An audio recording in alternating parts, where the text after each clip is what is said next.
మాజీ మంత్రి వేముల ప్రశాంత్ రెడ్డి మీడియాతో మాట్లాడుతున్నారు. లైవ్ ద్వారా చూద్దాం. ఇవాళ తెలంగాణ ప్రజలు కోడై కూస్తున్న విషయం మనందరికి తెలుసు. ఇట్లా నేను విఫలమవుతున్నాను, నేను ఏం చేయలేకపోతున్నాను, దీని నుంచి ప్రజలను దీన్ని ఈ వైపు నుంచి డైవర్ట్ చేయాలి అన్న ఉద్దేశంతో ఎప్పుడో 15 నెలల క్రితం జరిగినటువంటి ఈ ఫార్ములా కార్ రేసు విషయం గత 2 నెలల నుంచి దాన్ని ప్రచారంలో పెడుతూ దాంట్లో ఏదో జరిగిందని, దాంట్లో ప్రాసెస్ కరెక్ట్ జరగలేదని, ఎవరికో ఏదో ముట్టిందని ప్రచారంలోకి తెచ్చి ఇవాళ 15 నెలల క్రితం జరిగినటువంటి ఆ కార్ రేస్ వ్యవహారం మీద ఇవాళ కేటీఆర్ పైన కేసు పెట్టడానికి ప్రయత్నం చేసిర్రు. ఇవాళ కేటీఆర్ గారిని ఇబ్బంది పెట్టే ప్రయత్నం చేస్తూ ఉన్నారు. తద్వారా ప్రజల దృష్టి మరచాలి. ఈ ప్రభుత్వం యొక్క చేతగానితనం బయటపడుతున్న విషయం ప్రజల దృష్టి మలిచి ఇటువైపు తీసుకురావాలని ఒక చిల్లర మల్లర పొలిటికల్ డ్రామా ఇవాళ రేవంత్ రెడ్డి ఆడుతూ ఉన్నాడు. ఇంతకుముందు జగదీష్ రెడ్డి గారు చెప్పినట్టు హైదరాబాద్ యొక్క బ్రాండ్ ఇమేజ్ పెంచడానికి, తెలంగాణ యొక్క బ్రాండ్ ఇమేజ్ పెంచడానికి కేటీఆర్ గారు తీసుకువచ్చిందే ఈ కార్ రేస్. ఎందరో ముఖ్యమంత్రులు, చివరికి ప్రధానమంత్రి గారు కూడా ప్రయత్నం చేసే ప్రాజెక్ట్ ఇది. దాన్ని రద్దు చేసింది మీరు, తప్పు చేసింది మీరు. దాంట్లో ఏమీ లేదు. ఇది ఒక చెత్త లొటపీస్ కేసు. ఇది దీంట్లో ఏదో దొరకబడదామని చెప్పి ఇప్పుడు ప్రయత్నం చేస్తున్నారు.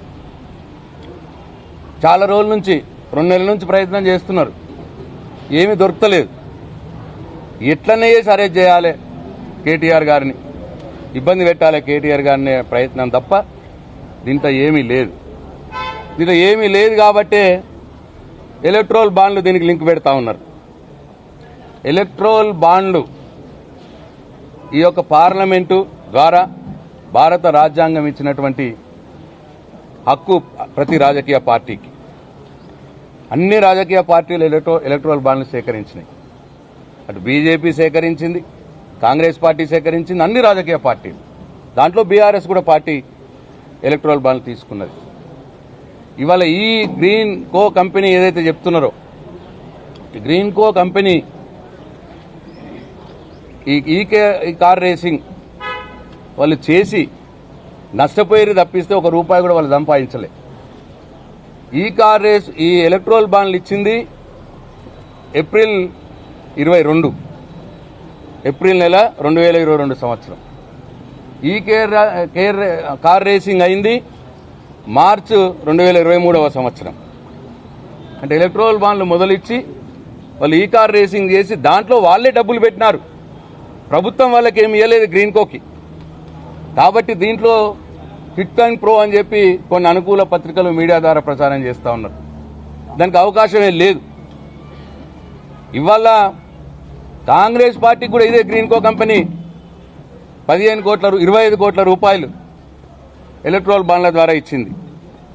ఇవాళ కాంగ్రెస్ పార్టీ 1500 కోట్ల రూపాయలు ఎలక్ట్రల్ బాండ్ల ద్వారా సేకరించింది. మరి వాళ్ళు ఎక్కడెక్కడ కిక్ అండ్ ప్రో చేసినారు. కాబట్టి ఇట్లా అన్ని సంబంధం లేని విషయాలు ఇవాళ అన్ని పెట్టుకుంటూ ఏదో మీడియా ద్వారా, అనుకూల మీడియా ద్వారా, లేదు సోషల్ మీడియా ద్వారా కేటీఆర్ గారి మీద బురదల్లే కార్యక్రమం చేస్తూ ఉన్నారు. సరే, మీరు ఏం చేసినా నిజం నిలకడగా బయటపడుతుంది. తప్పకుండా కేటీఆర్ గారు, మాకు న్యాయం మీద నమ్మకం ఉంది, న్యాయస్థానం మీద నమ్మకం ఉంది, చట్టం మీద నమ్మకం ఉంది.